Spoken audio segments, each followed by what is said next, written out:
бізге үшінші қадамда жаңа бірінші біз Facebook ашқаннан кейін страница создать еттік. Енді сол страницадан кейін мына бизнес менеджермен жұмыс жасаймыз.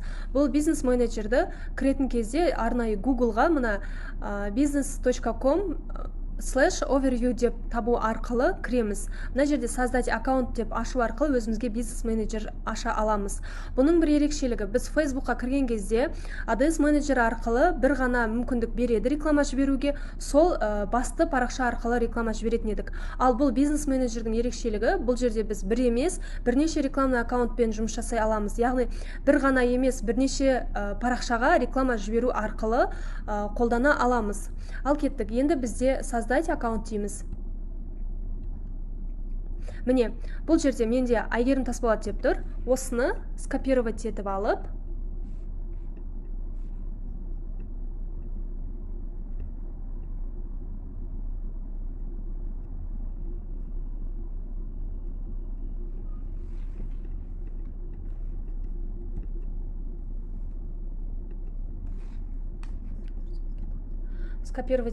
мына жерге вставить етеміз.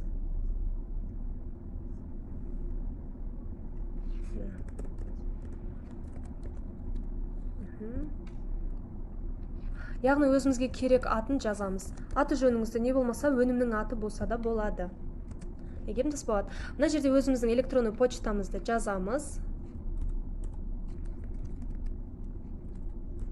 Менде осылай, мына mail.ru. Бұл жерде біз қазір отправить етіп, өзіміздің электронный почтамыздан подтверждение аламыз.